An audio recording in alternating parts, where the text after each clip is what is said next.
आज है हमारा चैप्टर नंबर 2 हम स्टार्ट कर रहे हैं, जिसका नाम है साउंड। साउंड होता क्या है?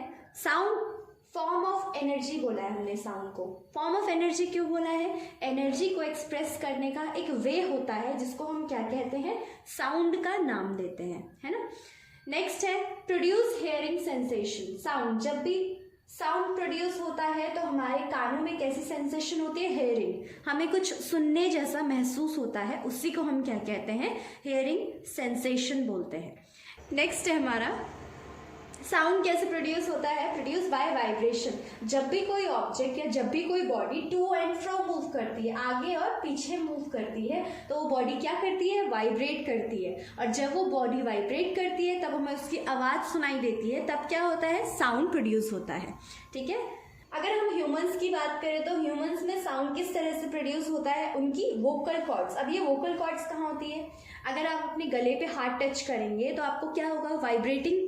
जब आप बोलेंगे तो आपको वाइब्रेशन महसूस होगी। इसी वाइब्रेशन से साउंड प्रोड्यूस हो रहा है। और ये वाइब्रेशन हो किसकी वजह से रही है? हमारे जो गला होता है उसमें वोकल कॉर्ड्स होती है जो वाइब्रेट करती हैं, तो साउंड प्रोड्यूस होता है और हमारी आवाज़ बाहर निकलती है गले से। ठीक है। नेक्स्ट है हमारा प्रोपगेशन ऑफ साउंड। अब प्रोपगेशन बोलते किसको है? प्रोपगेशन मतलब किसी भी चीज़ जब भी कोई चीज़ ट्रैवल करती है तो हम उसको कहते हैं कि वो प्रोपगेट कर रही है, एक जगह से दूसरी जगह जा रही है। किस तरीके से जा रही है? तो वो हो जाता है हमारा प्रोपगेशन। ठीक है। सबसे पहला है पाथ या मीडियम जो होता है साउंड का। साउंड ट्रैवल करता है, जिस पाथ या मीडियम में ट्रैवल करता है उसको हम कहते हैं कि साउंड जो है उस मीडियम से प्रोपोगेट कर रहा है। 3 मीडियम होते हैं। पहला होता है सॉलिड, दूसरा होता है लिक्विड, तीसरा होता है गैस। हमने पहले भी इनकी कंपोजिशन पढ़ी है।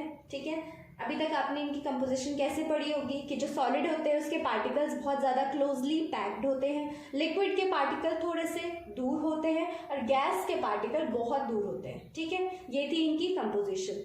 इसी के हिसाब से क्या होता है? हमारी जो साउंड होती है वो ट्रैवल करती है। अगर सॉलिड में ट्रैवल करेगी तो सॉलिड में वेलोसिटी जो होती है, साउंड की ट्रैवल करने की जो स्पीड होती है वो सबसे ज़्यादा होती है, क्योंकि इसके पार्टिकल इतने ज़्यादा क्लोजली पैक्ड होते हैं, ये फटाफट प्रोपोगेट करते हैं, एक एंड से दूसरे एंड बोल सकते हैं। ठीक है।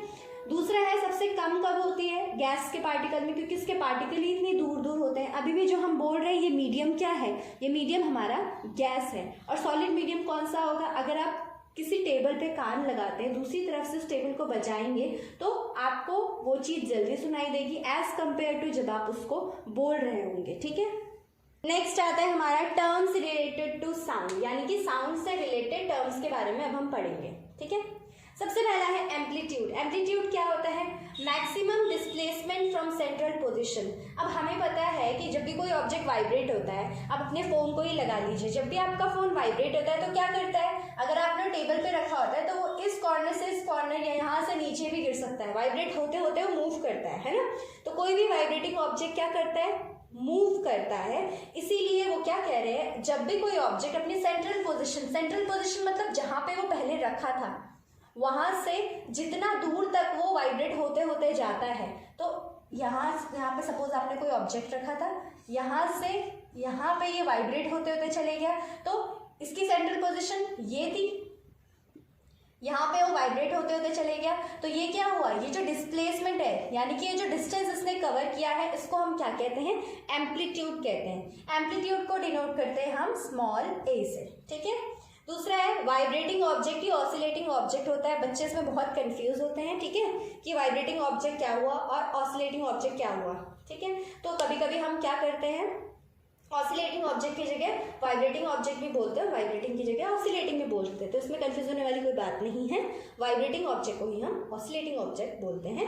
टाइम पीरियड है हमारा नेक्स्ट। तो टाइम पीरियड क्या होता है हमारा? टाइम पीरियड को हम डिनोट करते हैं स्मॉल t से। Time taken to complete one vibration. One vibration का मतलब क्या हुआ? कोई भी बॉडी को हम कब बोलेंगे कि वो वाइब्रेट हो रही है? जब वो बॉडी एक बार आगे मूव करेगी और एक बार पीछे मूव करेगी, यानी कि एक बार टू मूव करेगी, एक बार फ्रो मूव करेगी। इसमें क्या हो रहा है? एक वाइब्रेशन हो रहा है। ठीक है। तो एक वाइब्रेशन को कंप्लीट करने में जितना भी हमारा टाइम लगता है, चाहे वो कुछ मिनी सेकेंड से क्यों ना हो, तो वो हमारा क्या हो जाता है? टाइम पीरियड हो जाता है किसी वाइब्रेटिंग बॉडी का या वाइब्रेटिंग ऑब्जेक्ट का। ठीक है। लास्ट एंड थर्ड हमारा जो टर्म है साउंड से रिलेटेड वो है फ्रीक्वेंसी। फ्रीक्वेंसी क्या होता है? Number of oscillation per second. अभी क्या बताया था? ऑसिलेशन का मतलब होता है वाइब्रेशन, नंबर ऑफ वाइब्रेशन पर सेकेंड।